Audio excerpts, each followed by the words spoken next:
The Seattle Kraken, they will be in town this week to skate against all three local hockey teams. So let's do a hockey version of Know Your Enemy. We're going to do it with my good friend. She is not an enemy. She is the host of the Locked on Kraken podcast and the Locked on NHL podcast. The one and only Erica Ayala joins me now. Erica, how you doing?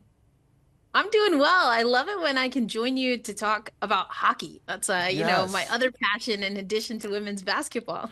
I feel like most of our videos, if I'm recalling correctly, I think we've done one on hockey, but most have been about women's basketball. So, we got to do something different every now and then. And you're so plugged in with the Kraken, and they're playing the Rangers, the Devils, the Islanders. So, had to have you on here to talk about it. And Erica, first of all, let's start about talking about the Kraken because they're going to wrap up their East Coast trip playing the New York metro area team, starting with the Islanders on Thursday. And the Kraken, they currently sit at sixth in the Pacific Division with an 11-13-1 record. They have 23 points on the season at the time of this recording. They're just 3 points out of a wild card spot right now. So what do you make of this Kraken squad just through a quarter of the season gone by?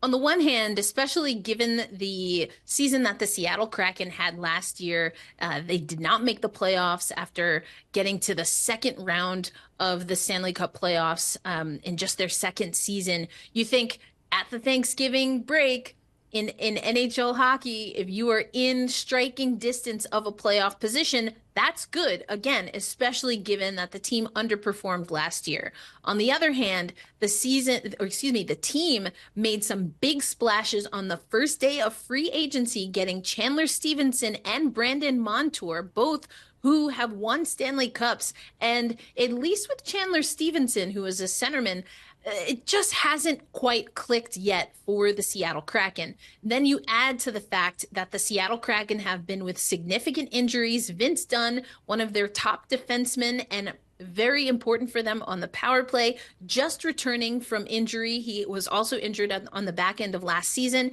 And then their captain, only the second ever captain for the Seattle Kraken, Jordan Eberle, suffered an injury which actually required pelvic surgery. And so he's out for a minimum of 3 months. Those are huge losses for the Seattle Kraken. Joey Daccord has been their goaltender. He's at a .912 save percentage going into this weekend, but there hasn't been a lot of goal support for Daccord. The Seattle Kraken currently averaging 2.80 goals per game, which ranks them 22nd in the league. So there's definitely areas for improvement. Yeah, areas for them to grow. Like I said, they stand sixth in the Pacific Division. They're only a couple points, 3 points out of a wild card spot. So within striking distance, like you said, after Thanksgiving, feels like they're in a good spot, but they also want to get healthy. Now, on this trip, this is how it'll go for the Kraken playing against the New York metro area teams. They start with the Islanders on Thursday. So what do you make of this upcoming matchup between the Kraken and the Isles? And the Isles, they're a team that has been pretty consistent defensively. So how does that bode in this matchup for the Kraken going against a team that's been pretty solid defensively?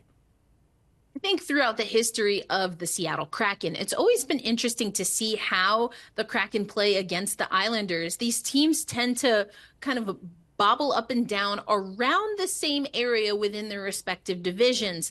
And they seem to be almost a mirror of each other. You talked about how the Islanders are a defensively sound team. This is a Seattle Kraken team that sometimes their blunders come on the defensive end. So if the Islanders can really hunker down and slow down the Seattle Kraken, they're a team that wants to play with pace in transition. If they can win those board battles, then the Islanders will put themselves in a good position.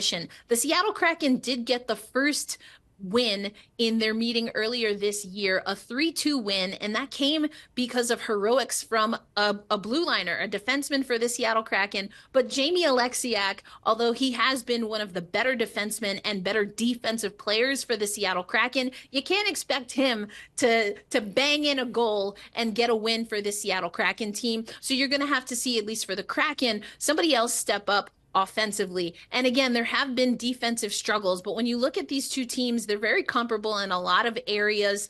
And I think it's going to be interesting to see which of these two teams plays better on special teams. Yeah, that might be the difference in the game there, and the Kraken would need to see a little bit more on offense. Islanders, they can say the same thing. You're right about them, too. They've always wanted just a little bit more offensively, but they've been really solid defensively this season. Now, next up on this New York metro area tour, the Kraken, they will head to Jersey to battle the Devils, who are now second in the Metro Division after a slow start to the season.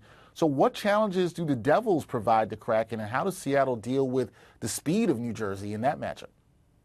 Well, you mentioned speed, and I think this is going to be interesting because where the Seattle Kraken want to play with pace, but haven't necessarily been able to arrive on time, as we sometimes say in hockey, that has generally speaking not been an issue for the New Jersey Devils. You hear head coach Sheldon Keefe talk all the time about if this Devils team can start on time, get aggressive early in the game, that's when they are most successful. And statistically speaking, that's also what you're going to need to do to beat the Seattle Kraken team. So we're talking about the Devils and their fast start, but this would go throughout the rest of the Metro Division opponents that the Kraken are going to see. The Kraken are 5-9-0 when trailing after the first frame, the first period of a game. And so we know that the Devils, they're looking really to shake off that loss against the Capitals, and it's not going to get easy for them right away. They have to take on the Rangers also this week. However, I think that if the Devils really just hunker into their game, they're going to have the crowd at Prudential Center at the Rock, and I think that at least statistically speaking, the Devils should be able to put on a good show and actually kind of do to the Kraken what Seattle hopes to do against opponents. I think it's also going to be interesting to see if we see Tomas Tatar return to the lineup. He, of course, played for the Seattle Kraken and is now back with the New Jersey Devils, but he suffered a lower body injury playing against, I believe it was Detroit the other day, but he's got 9 points, 3 goals, and 6 assists in his 26 games. So, it's always fun to see a guy go up against his former team, even when it's the team that he left the Devils for. So I don't really know how the juice works going back and forth that way, but of course we hope that Tomas Tatar is healthy soon and returns to the lineup. Well, Tomas Tatar has had a fantastic season thus far for the Devils when he's been able to play. And I got to think he's going to still have a little juice wanting to go up against his former mates there. I'm going to think just a little bit, Erica, that he'll have there. Now, lastly, the trip for the Kraken finishes with a battle at the Garden against the Rangers on Sunday, December 8th. And you mentioned the Rangers will play the Devils before the Kraken play the Devils. Now, the Rangers, they've been struggling as of late, especially on the power play. Do you view this Blue Shirts team is a dangerous one still, and how do the Kraken deal with this matchup against the Rangers? How do you think they match up with the Blue Shirts? I mentioned special teams earlier, thinking, about that Islanders team, but I do think that this is a team that the Seattle Kraken, they want to circle this game because this is a team they've already lost to. They were on a back-to-back in the second game of a back-to-back, and they lost 2-0 to the Rangers. They want to get a little bit of that back. But we also heard, at least on the Kraken side of things, that their head coach, Dan Bilesma, knows that this is an important stretch for the Seattle Kraken. They couldn't get it done against some Pacific Division teams that they're actually ahead of in the standings, that being the Anaheim Ducks and the San Jose Sharks. So the Kraken now have to play opponents that, again, in the standings have a better record than them. The Rangers also a strong power play, as at the time that we're speaking, 11th overall in the NHL and the second overall penalty kill in the National Hockey League. This is a Seattle Kraken team that until Shane Wright returned to the lineup and got some power play goals over the weekend, they went on an 0 for 20 stretch on the man advantage. So you have to think that the Rangers know that is where they have the advantage overall in the matchup, but also they were able to really score at will, finding seams, again, breaking down the defensive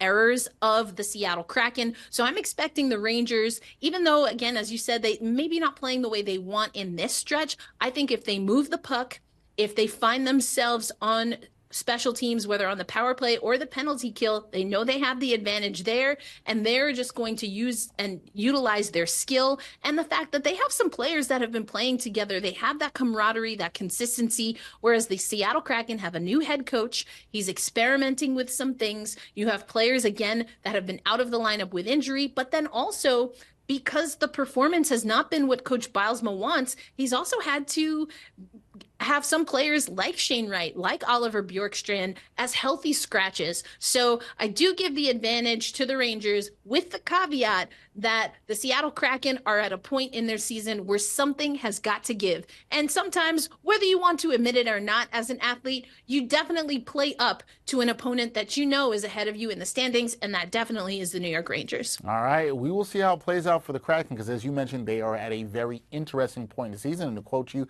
you said something has to give, and sometimes a road trip can motivate a team. But the Kraken will be out here on the East Coast, first starting off with Carolina. Then they play the 3 New York metro area teams. So, New York metro area hockey fans, you'll get to see the Kraken play against your teams this week. That is Erica Ayala, host of the Locked On Kraken podcast, also host on the Locked On NHL podcast. Does a fine job with there. Erica, fun times talking hockey with you. We didn't talk women's basketball. We got to do this again soon.